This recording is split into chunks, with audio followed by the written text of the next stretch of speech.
23వ పాత్రలో ఉన్న ఆవిడ కృష్ణుడు అనుకుంటాడు అని నువ్వు తప్ప నాకెవరు దిక్కులేదు అనుకుంటే కృష్ణుడు అనుకున్నాడు అయ్యో పాపం వీళ్ళు నందుడిని ప్రార్థించారు, యశోదని సేవించారు, బలరాముని ప్రార్థించారు, నీలాదేవి ద్వారా నన్ను అన్ని అడిగారు, అడిగినా కూడా నేను పాపం వీళ్ళకి చలిలోను మంచులోను వచ్చి నన్ను ప్రార్థించారు, వీళ్ళకి ఏమీ నేను ఇవ్వలేకపోయాను అని వాళ్ళే నేనే వాళ్ళ దగ్గరికి ఎలా వచ్చింది, వాళ్ళే నా దగ్గరికి వచ్చారని చెప్పి 23వ పాత్రలో మీరు ఎందుకు నేనేం చెయ్యాలి, మీకేం కావాలి అని అడుగుతాను.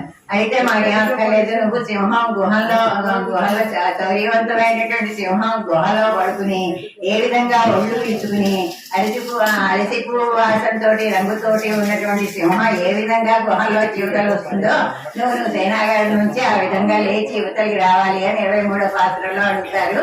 అడిగితే సరే ఎలా మేము 24వ పాత్ర సరే మేము వస్తాం, అలాగే ఎలా రావాలంటే నువ్వు పడుకున్నప్పుడు సౌందర్యం చూద్దాం, నువ్వేమో నడుస్తున్నప్పుడు సౌందర్యం చూద్దాం, నువ్వు సాయనగారిలో కూర్చున్నప్పుడు నీ సౌందర్యాన్ని మేము చూడాలి అంటే 24వ పాత్రలో ఆయన నడిచి వచ్చి ఆస్థాన మండపంలో కూర్చుంటారు.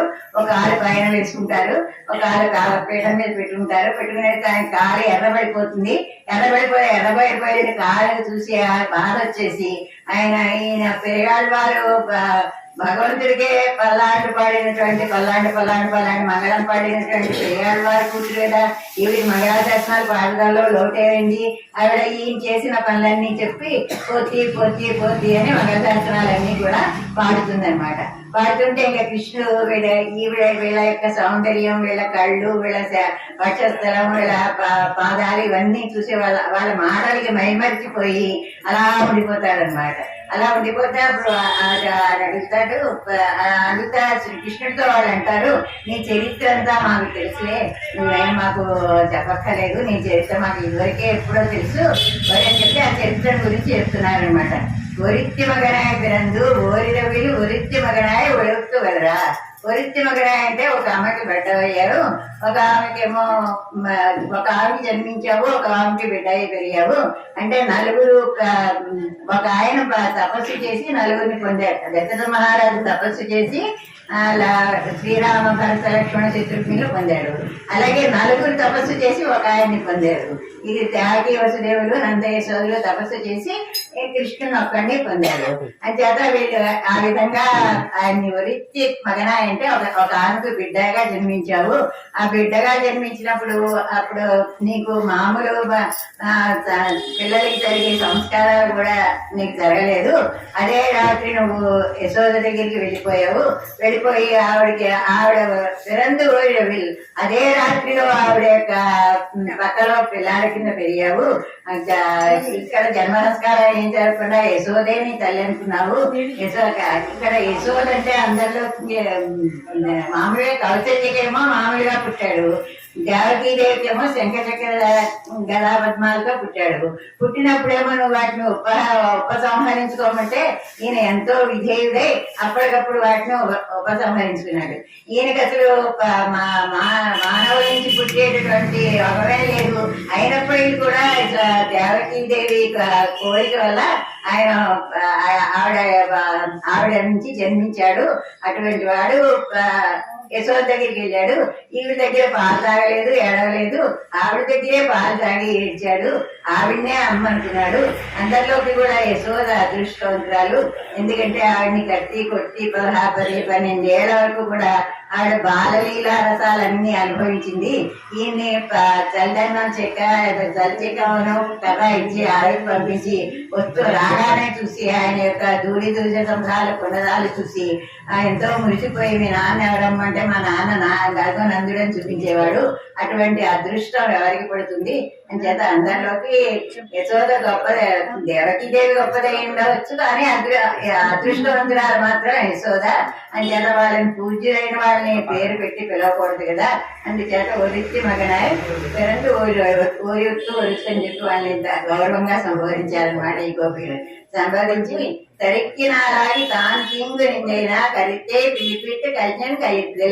వాళ్ళకి ఎప్పుడు కూడా కడుపులో మండిపోతూ ఉండేది. ఏమని ఈ విష్ణువుకి ఆ కంసుడు ఏమి అపకారం చేస్తాడో అని వాళ్ళకి ఎప్పుడు అదే ఆలోచన. వీళ్ళకి కృష్ణుడు అంటే విపరీతమైన ప్రేమ కదా.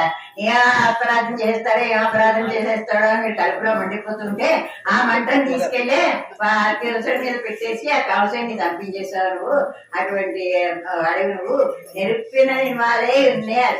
ఆంజనేయ స్వామి లంకని కాల్చాడంటే అది నిప్పుతో కాదు, అగ్నిదేవుడితో కాదు. ఆయన కాల్చింది సీతాదేవి యొక్క కన్నీళ్ళు అనేటువంటి అగ్నిహోత్రంతో కాల్చాడు. అలాగే ఈ గోపికల యొక్క ప్రేమ అనేటటువంటి అగ్నిహోత్రంతో ఆ కంసుడిని చంపేశాడు కృష్ణుడు. అటువంటి కృష్ణావతారాన్ని మాకు తెలుసు. చేత మాకు ఏం కావాలంటే అరిస్థిత్వంతం పరై తరితయాకి తీర్థక చదవము. మేము నేను నుంచి పరని పొందడానికి వచ్చాము. తర్వాత ఏమో దానికి తగినటువంటి ఐశ్వర్యాన్ని పొందడానికి, లక్ష్మిని ఐశ్వర్యం పొందడానికి వచ్చాము. నిన్ను గురించి పాడుకుంటూ కూడా మేము ఇవన్నీ తీసుకుని మేము సంతోషించాలి. నీ అనుగ్రహాన్ని మాకు కలిగించు అని ఈనాటి పాత్రలో గోపికలు సాక్షాత్ వెంకటేశ్వర కృష్ణుడు. అంటే నేను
సిద్ధమధ్యాపయంతి స్వచేష్టాయాం త్రజనిగణితం బలాత్కృత్య భుంక్తే